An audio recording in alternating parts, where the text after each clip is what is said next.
안녕하세요. 주제를 뭘 해볼까 생각을 하다가 이제 좀 있으면 개학이잖아요. 그래서 이 개학을 기다릴 때 학생들보다 사실은 선생님들이 더 많이 설레임보다는 좀 두려움과 걱정이 많으실 거라고 생각을 합니다.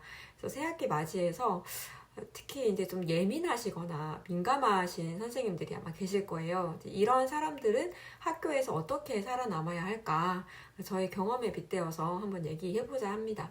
이게 꼭 선생님 아니어도 일반 직장 다니시는 분들도 좀 예민하고 민감하신 그 분들이 있을 거예요. 요거를 뭐 초예민자? 그렇게 얘기를 하더라고요.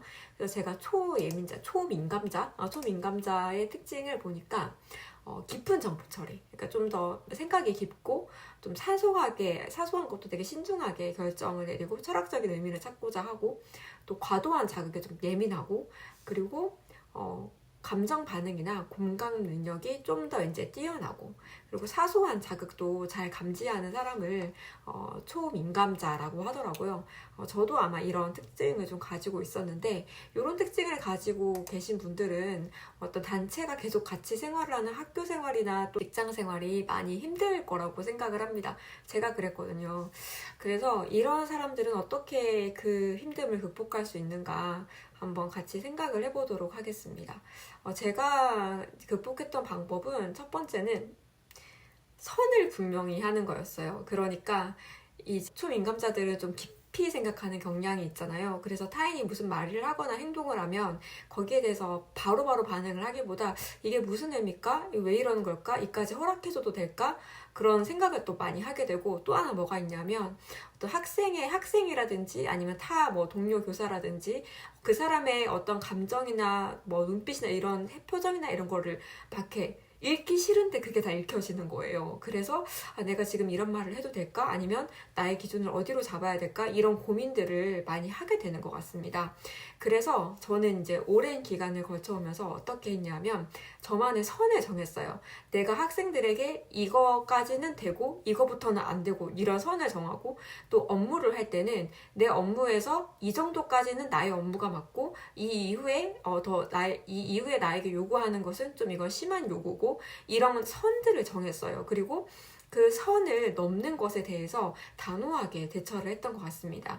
예를 들어서 저 같은 경우에는 이제 학생들에게 많이 강조했던 것 하나가 반 안에서 욕설을 하지 않는 것이었어요. 제가 수업을 하거나 아니면 제가 담임을 맡는 반 안에서 제가 있는데 욕설이 꼭 저한테 하지 않아도 들렸다라고 하면 매우 단호하게 지도를 했어요. 저는 뭐 이런 몇 가지 제가 되게 싫어하는 것에 대해서 몇 가지를 학기 초에 아이들에게 공지를 합니다. 이게 나의 선이다. 근데 이 선을 넘을 때 나는 너에게 불같이 화를 낼 것이고 너에게 페널티가 갈 거라는 걸 되게 엄청 열심히 각인시켜줬어요. 한 번은 아이들이 그러거든요. 아이들이 이제 선생님이 반에 있는데 욕을 해놓고서는 선생님한테 한 거 아니다 이렇게 얘기를 하거든요. 뭐 선생님한테 안 하면 되지 않아요? 뭐 이렇게.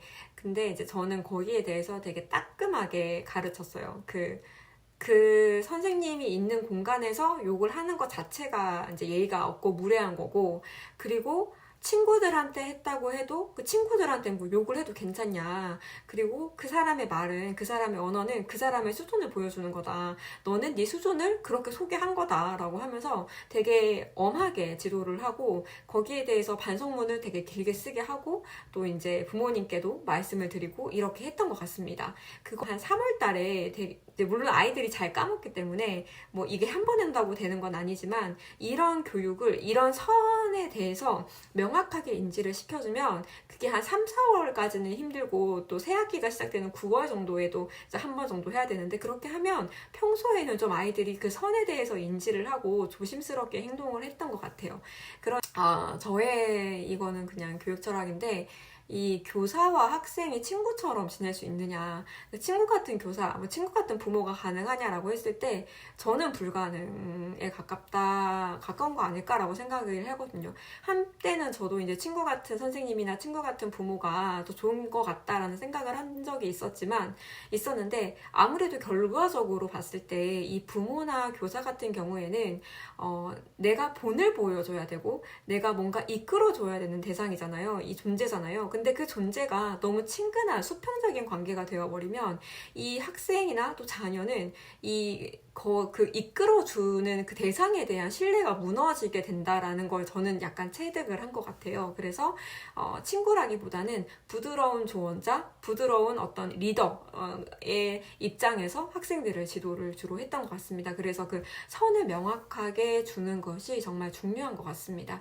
이거는 뭐 동료 간에도 마찬가지인 것 같아요. 물론 이제 학생들 같은 경우에는 선을 계속 지속적으로 넘으면 그래도 학생이기 때문에 지도해야 되는 부분이 있지만 그 대상이 뭐 학부모라든가 아니면 이제 뭐 동료 교사라든가 아니 회사인 경우에는 동료 직장이다 하면 선을 넘었을 때 굳이 내가 화를 내거나 뭐 소리를 지르지 않아도 이거는 아닌 것 같습니다 라고 정중하게 얘기하고 그냥 단절해 버린다든지 이런 식으로 저만의 경계를 좀 명확하게 긋고 살았던 것 같습니다. 그 경계를 하거나 이럴 땐 좀 불편할 수 있지만 결국에는 그게 나를 지키는 방법이 되고 결국엔 또 이제 주변 사람들도 그래야 이 사람은 이런 사람이구나라는 걸 인지를 해서 좀 이게 민감한 사람들은 예민하다기보다 좀 민감한 사람들은 그 자극에 되게 민감하잖아요. 그 시끄럽고 소음 이런 거 되게 민감하잖아요. 그래서 저는 학교라도 되게 너무 스트레스를 받거나 너무 이제 시끄럽거나 너무 힘든 상황이다라고 하면 저는 이제 고등학교 있었으니까 교무실이 사무실이긴 하지만 좀 조용한 집중 작업을 해야 할 때는 살짝 이어폰도 끼고 했던 것 같고 너무 힘들다 그러면 잠깐 5분 정도라도 어디 이제 여기서 휴게실이라던가 아니면 진짜 그것도 없으면 차에서 이제 잠깐 한 5분 정도 눈 감고 명상까지는 아니고 이제 눈 감고 조용히 잠잠한 시간을 좀 가졌던 것 같아요.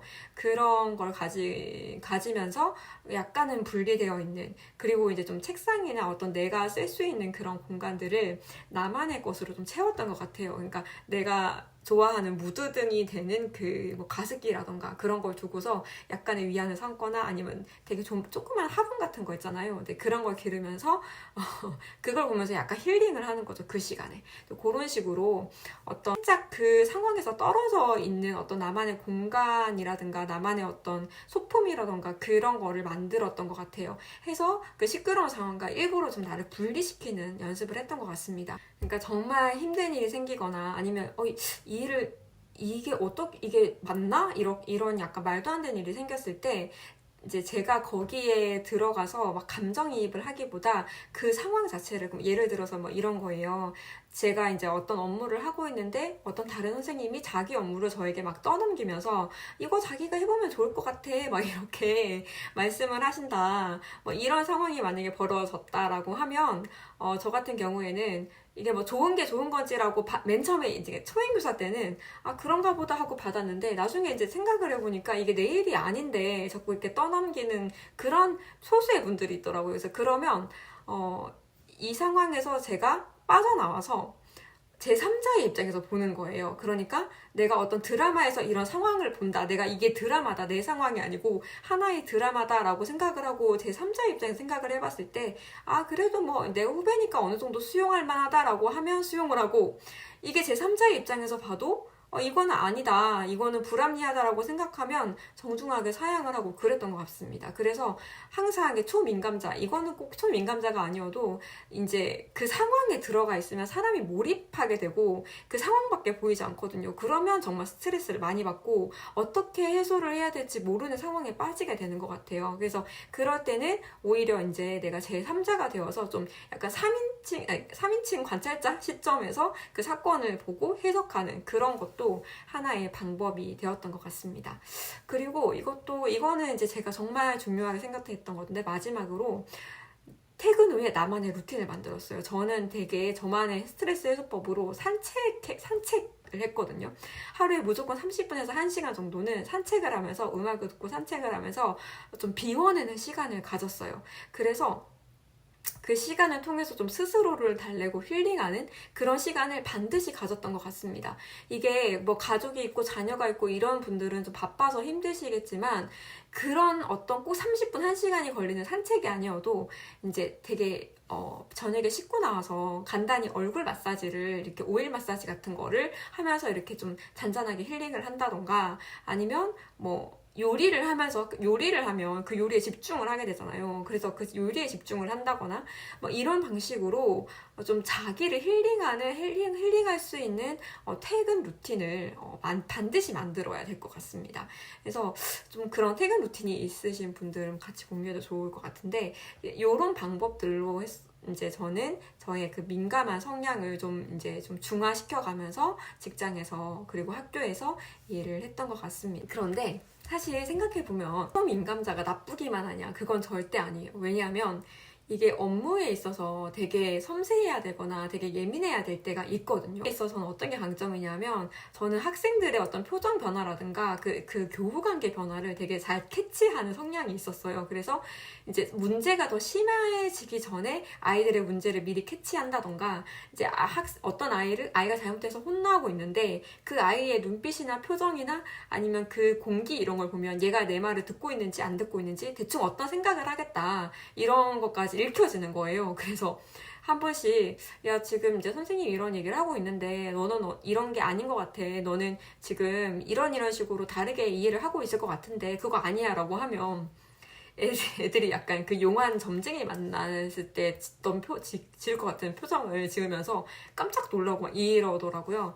그래서 그런 어떤 그 민감하고 예민한 부분이 발휘될 수 있는 그 포인트들이 있어요. 그래서 그런 포인트에 좀 더 나의 강점을 강화시키면서 그것을 가지고 또 아이들의 생활지도나 또는 수업 준비나 이런 거에 사용을 한다면 또 훨씬 플러스 알파가 되는 부분도 있을 것 같습니다. 초민감자이신 선생님들 또는 뭐 아닌 선생님들 모두 항상 또 내일 출근하시면 또 잘 하실 것이라고 모두들 힘내시고 저는 또 다음에 뵙도록 하겠습니다.